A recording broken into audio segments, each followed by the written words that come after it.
as you think about it, what I like about how you think about these things, Matt, is it's very real world grounded. It's not kind of pie in the sky. It's like, no, this is kind of, then the good person, the better person was still there leaves, and now they're calling back. Like that is what really happens, or the way that you're poaching, if I could use that word, right? Because that's a vulnerable company and it benefits you.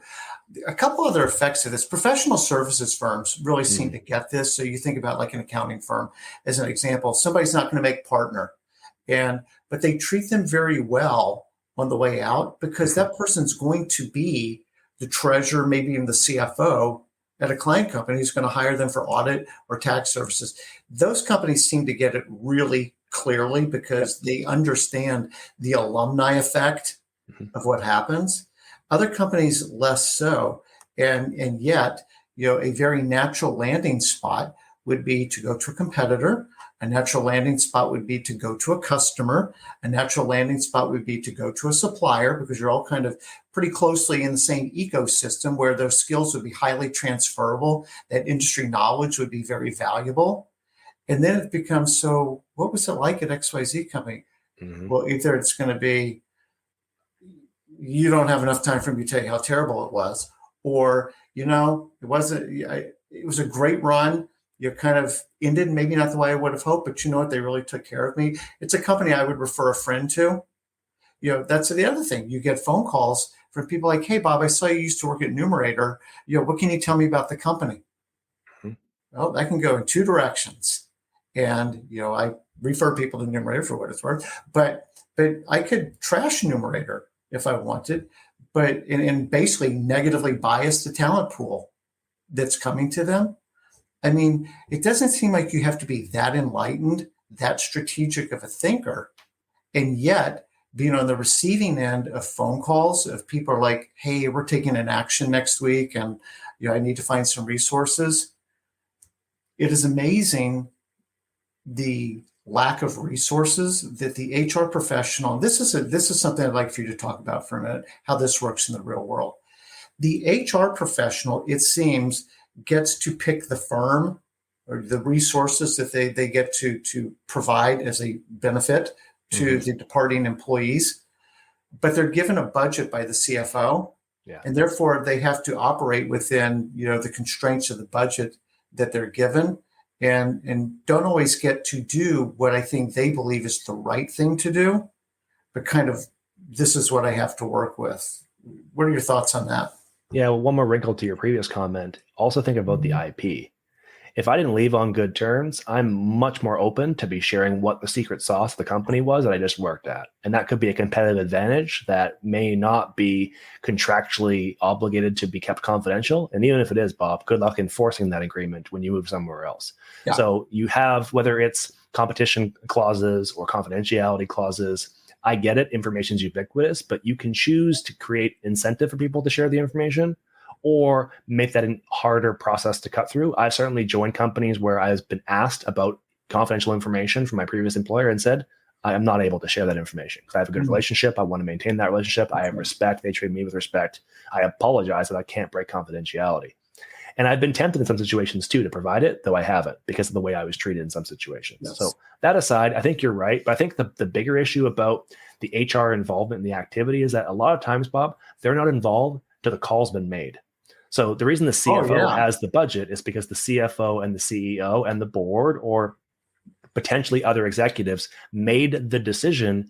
HR is tasked with executing the plan because that's where the tough work is done. And I have a strong opinion about this. I've been in both situations where the message came down from upon high and Matt, you need to make this happen. And I've also been brought into the conversation early on and asked for my counsel. I clearly performed the latter because it allows me an opportunity to really understand the activity and potentially present some alternatives beyond just, we need to lose this many FTE by this date, or we need to lose this much wages by this date. Now, in the scenario you've presented where the information comes from the CFO and I'm given a budget, I don't have a lot of wiggle room in order to make a case. But in some cases, Bob, I still have made a case and said, okay, you've given me a budget of X. Let me tell you how this activity should be done. Let me tell you what it will cost. And let me tell you why the incremental investment is a strong ROI given the risk that you're going to incur to not do this. Now, this is where the HR professionals of 10 years ago really struggled. And I was probably in a unique subset of the professional of HR that was comfortable in one, building a business case, and two, pushing back on a CFO or a CEO because I didn't feel a sense of, I never felt pushed around in most cases. And if I did, I felt enough confidence to push back. And that was appreciated in the companies that I worked with. Not all CHROs or HR executives have felt that way, and not, frankly, all of them are treated that way. So I've definitely been in situations where they thought HR was a task taker, a list taker, an administrator, and the expectation was HR does when we say. In those cases, I generally leave the organization because it's not a good fit for my particular skill set. Now, what you've seen over the last 10 years is the HR profession has certainly graduated, and certainly post-pandemic, you see HR being much more strategic because of the frequency of job activity. That being said, there's still a requirement for HR to be able to develop a strong business case for a decision that could include outplacement, professional support, et cetera, et cetera. I'd be building that business case with my CFO and saying, okay, you gave me X dollars. I need a bit more, and here's why. And let me walk you through the reasons why that is. Empathy is what we started this conversation with, so I'm going to tie it in again. CFOs are in place to manage risk. That is their job. They're there to manage the financial risk and health of an organization. As a consequence, and knowing that in most cases, I'm building a business case that talks to risk. I'm talking to reputational risk. I'm talking to financial risk. I'm talking to productivity risk. I'm speaking in their language. I'm not saying people will be unhappy if we don't do this. I'm not talking about engagement. I'm not talking about turnover. Although those may be very valid reasons, I'm talking to my stakeholder in the way that they would best resonate with my message, and I'm putting it into language that they can understand and appreciate. So as I'm building that business case, I'm understanding, well, this CFO really responds to a risk message. Let's make sure we sprinkle that in early and often so when we're presenting the case that they understand why this is important. At the end of the day, we all should be working together for the betterment of the firm. I think so. Like, put self-interest aside, we're trying to look after people in an activity who are going to lose their jobs. What I actually want isn't really as relevant. I want people to be looked after, and the CFO should want the same thing. But there's also a natural, healthy tension that has to exist between HR and finance. If HR and finance are always agreeing on things, the CEO is in a tough spot because then they have to be the person that says no sometimes, and they don't want to be that person. So HR and the CFO have to have that natural, healthy, respectful, professional tension. But in my experience, more often than not, that tension can be resolved when you present evidence-based cases for the things that you want to do. I really, really, really resonate with the speaking the language of the CFO. Whether it's in the career coaching that we do with individual clients or in the context that you just spoke about, that is such a big thing for people to understand is how can I communicate this message in the language, in the terms that the receiver is best able to receive it and understand why ultimately it's in their best interest to do this, to what we're trying to share with them and potentially convince them of. And as you said, the tide has definitely started going in the right direction for HR executives to speak the language of business. And that's the kind of the coveted seat at the table, thing that's what it's all predicated on. Is, are you a strategic partner who speaks the language that the CEO and the CFO are having their conversations in? If you can do that, and as you say, the pandemic, in so many things, was the great accelerator to doing that, because all of a sudden the first phone call the CEO needs to make is to the HR executive, like, people can't come to the office anymore. What are we going to do? Like, we can't stop being a business. You've got to help me figure out how to keep this thing together. And so, if there's a benefit or one of the benefits of the pandemic, I think that would be one in many, many cases. No, I totally agree. And I think that the role of the CHRO really is to be the counsel for the entire executive team. And you have to be able to switch back and forth and talk to the CFO in their language and the CTO in their language and the CEO in their language and the CMO in their language. And that's the job. And the reality is, I think personally, I'm very biased, Bob, that the CHRO role is the toughest job aside from the CEO's job on the executive team, because you have a huge mandate and you have no power. All you have is influence. So if you can't influence, your mandate's not going to be realized and you're not going to be very effective. Right. Whereas other functions like the COO, the CFO, they generally have more teeth to their regimes. And as a consequence, it's easier to get things done when you can hold dollar values and resources over people. HR doesn't have that ability. They simply have, I need you to do this because it's the right thing to do. That's a tough argument to make when things like self-interest or the financial business case or the broader macroeconomics come into play. That puts the CHRO in a tough spot to build that case. It's not easy, but it is possible. And that's why it's important that when you're in organizations that you're building relationships before you need to cash in. It's like having a marriage, Bob. Like you build up that positive bank of goodwill and relationships. So we need to withdraw from it at some point. You have something in there. If you haven't invested in that, you need to withdraw. Don't be surprised when you hear no. Okay, so this is related, believe it or not. So a couple of weeks ago, I had the opportunity to interview Ed Bastian, who's the CEO of Delta Airlines. There was not an industry, along with hotels and restaurants, that were hit harder than airlines with the pandemic. They were burning up $100 million a day. Wow. When on March the whatever in 2020. And 90,000 employees. He was committed because core to his value is what he calls the virtuous circle. You take care of the frontline people take care of your customers. If the customers are taken care of, the investors are taken care of, which yields great returns, which allows them to reinvest in the business, to take care of the frontline people, and around it goes. Mm-hmm. And so what they did was they told people, look, obviously planes aren't going off the ground anytime soon, but we value you. We value your contribution. We want you to continue to be part of the Delta family. We're willing to continue to pay your benefits. And you have your job back whenever this thing is over, and nobody knows when it's going to be over. But whenever it's over, you've got your job back, and there will be no break in your benefits in the interim. What we are asking is if you can, take a pause on your salary, use whatever money the government's providing to you.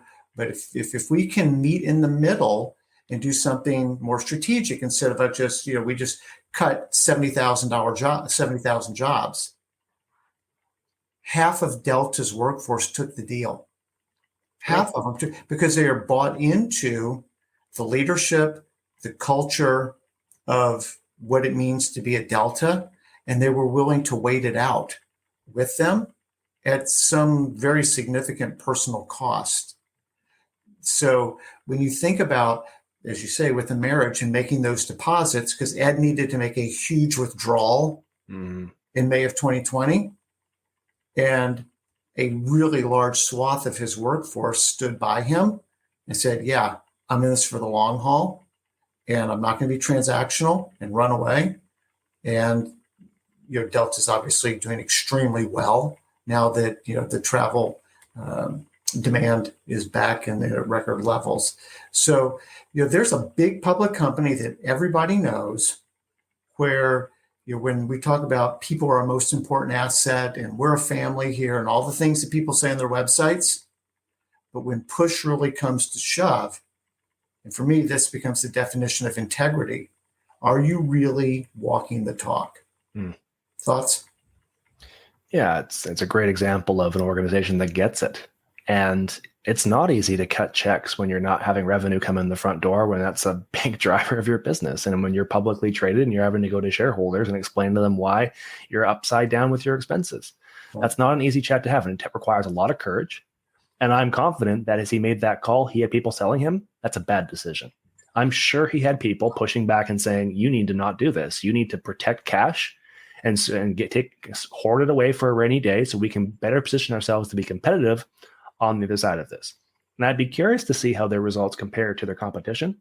I'm willing to bet, friendly gentlemanly bet, that they're going to perform better over the next 3 to 5 years because of that, because they're not going to have to go out to the market and find the levels of talent that the other industry is going to have to do. I mentioned before, the demographics, Bob, are real. The one thing I love about demographics is that it's the closest thing that we have to a crystal ball. 40-year-old people 10 years from now will be 50 years old. And 10 years after that, they're going to be 60. We know the general arc of people in their careers, and we know people will leave the workforce at some point in time. We know the population is aging. And if the workforce is shrinking in every industry, and of course, travel and transportation and the aerospace industry is no different, the organizations that treat their employees best are going to have first dibs at those employees. And the real issue that we're going to see in the coming years is going to be operational continuity. Organizations aren't going to be able to take planes off because they don't have the right staff in place. They may actually have the customer demand because they have good pricing and good service and good experience. But if you don't have pilots and flight attendants, you're not going anywhere because Transport Canada or in the United States, the equivalent of the Transportation Safety Board is not letting you leave that runway without a proper staff. So it becomes an operational business continuity issue. And that, of course, has a knock-on effect to your finances. So this requires a leader willing to look beyond quarter to quarter and see the long-term vision. I also would expect to see Ed in that role for quite some time. He's not going anywhere anytime soon because he's going to reap the benefits of that courage, and he should because he made the right call. Absolutely. Absolutely. So I want to move on to a little bit of career advice for a second, but if you could just put a bow on making the business case for taking care of people during a transition like we've been talking about, what would just sort of the high level summary be? Yeah, well, I think one thing we didn't talk about that I'd love to talk about is data. So one thing I've been very mindful of is I know that when you're making the case for doing the right thing, there are people who will tell you that the right thing is the expensive thing and we don't need to do that thing. And I expect that pushback. Mm-hmm. The obvious response to that is, let me show you, which is a really hard thing to say if you're making a moral argument.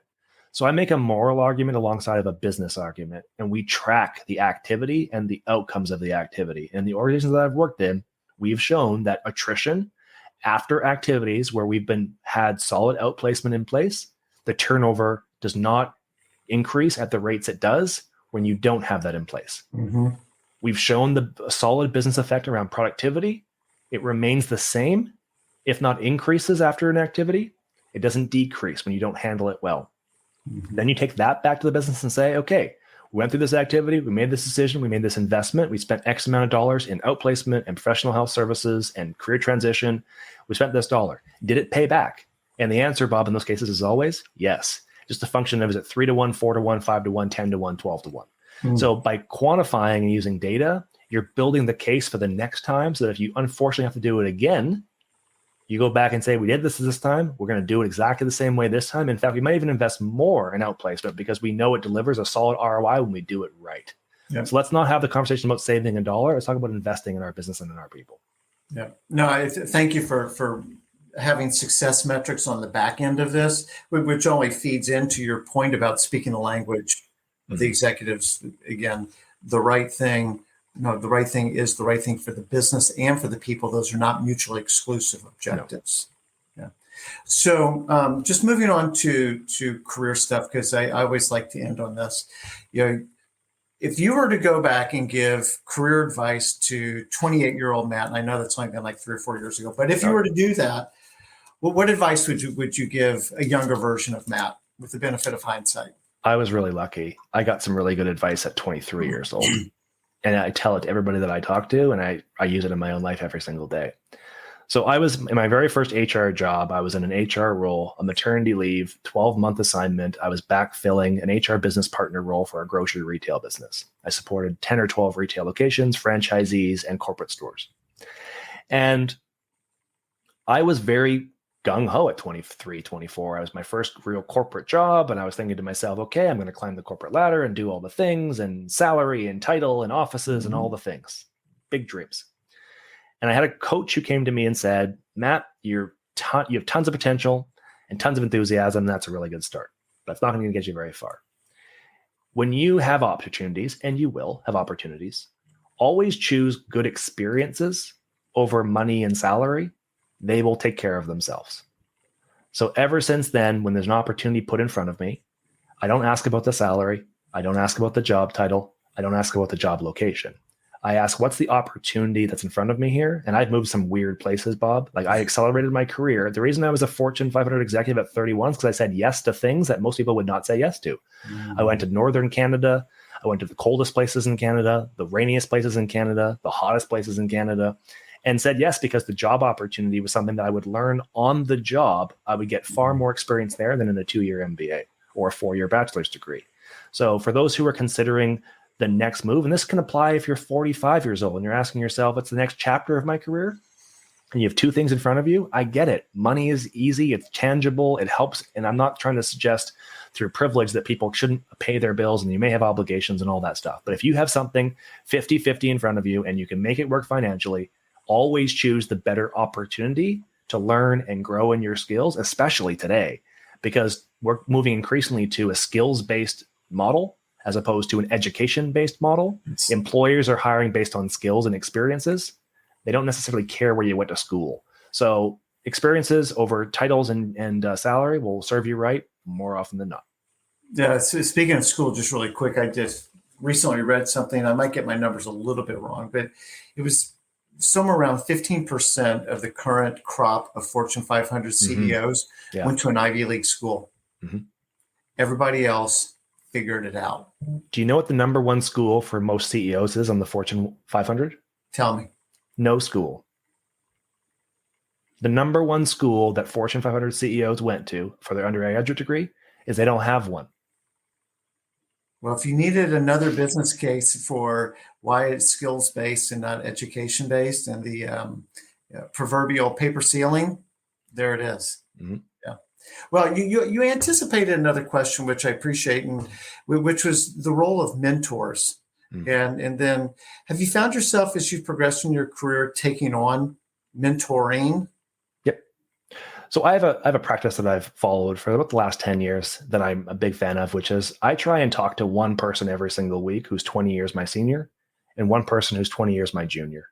I have something to learn from each of those people. Mm. And mentoring to me takes on many different forms. So mentoring could be skills-based. It could be experience-based. It could be knowledge-based. I was talking to one of our friends, Whitney Johnson, yesterday, Bob, about authoring and about the book writing process. I've been playing with the idea of writing a book now for 5 years in my brain, but now I'm finally taking action and saying, okay, let me talk to some experts who actually, in her case, written 5 books, about to release her 6th. Let me talk about the pros and cons of self-publishing versus working with a publishing agency. Yeah. Let's talk about the process psychologically and emotionally of going through the process of writing a book, which could take many months, if not years, to create. I'm constantly looking for new sources of information, and I assume that people who have experience offer that. But I also, especially now where things are so disruptive, I also want to know what Gen Z and Gen Alpha think about the world today. Yeah. And how they envision the world for themselves 5, 10, 15 years from now. Because if I'm going to build products and services for that generation, I should know what they want, think, and feel and believe. So I think we're in a state now where lifelong learning is one of the top competencies. The World Economic Forum released their report in May. Look at the top competencies that are valued by employers today. Number 1, well, that's analytical skills. Shouldn't be a big surprise. Number 2 is creative. And then number 3 is lifelong learning. Yep. Lifelong learning is an absolutely critical skill set. To me, mentoring is just another way to wrap that conversation. Yes, I do. I also pay it forward. So I leverage people in my network, but I also try and think of them as mutual exchanges. As much as Whitney was very supportive in that conversation, I also made an introduction to yourself. And that's going to be useful to her as she moves throughout her career. And I've also introduced her to people within my network that would be valuable to her as she tries to position her next book. I try and find mutual benefit because I don't want to be somebody who's a net loss and a net taker. I want to be a net giver. And I start with, what can I offer you? And then if people say, what can I offer you back? Then I might ask for something. And that's usually how most of my mentoring relationships start. No, I love it. That same model is what we teach clients, just basically around building your professional network. Mm-hmm. Is go into with an attitude of, how can I be of help to you personally or professionally? That's right. And what that can mean, and you just did a great job of illustrating it, is, are there subject matter experts? Is there expertise they have? Are there relationships? Is there something that they're looking for? And the answer is almost always yes. Mm-hmm. If I can tap into my network and be a conduit to get you to somebody that's interesting and helpful to you, like, I love doing that. That's a net positive for me. And to your exact point, and it's kind of Adam Grant, give and take. It's like you want to be a net giver, because sowing and reaping is a thing. Mm-hmm. When you sow into other people, it's not manipulative. It's not anything except the natural course of events, that if you sow into other people, it creates fruit, and it's okay to sometimes pick fruit. Agreed. Yeah. Right. So this has been awesome. I appreciate so much, Matt, that you you've done such a great job of articulating both kind of the moral imperative for air quote doing the right thing, but there's a real business case to be made and how to communicate that business case on the front end. And thank you for not letting me skip past something, which is now let's review that business case on the back end. It wasn't just good ideas and I talked you into something. Like this had the impact, maybe even better than what we had anticipated. And the other thing I think that not only if you happen to be at that same company, you need to revisit the topic, but it's an experience that you can bring to your next employer. It says, I've been down this road. I can tell you how this is going to work out. I've got the data, back to your point, of this is how it's going to work out. So again, this is the whole evolution of HR from moving past being soft and kind of squishy and can't really put my hands around it to no, I am an equal business partner with my other C-suite colleagues, speak the language and can drive the business in as meaningful, I might argue, if not more meaningful ways, because you're helping shepherd the most important asset a company has. And in a sentence, treating people well is good business. There you go. Well, there's our summary. Matt, thank you so much. If people want to learn more about you or follow your podcast, what's the best way to do that? Find me on LinkedIn. I live on that platform, as you know, Bob. So you can find me at Matt in VR on LinkedIn, and Thinking Inside the Box is the podcast. Awesome. There we go. So there's a QR code. That's so young there. Yeah, isn't that cool? And the handsome man there. But your podcast is phenomenal. You've got great guests. And again, what I like so much about what you're doing is you're not afraid to tackle the hard topic and really kind of get into not just the what, but the so what and now what of it. And that's advancing the HR and I believe advancing the business agenda. So just really appreciate everything that you're doing, Matt. Thank you so much for investing some time with us today. Thanks for having me, Bob. And thank you, everybody, for listening. And until next time, hope you have a great day. And again, please check us out at career.club.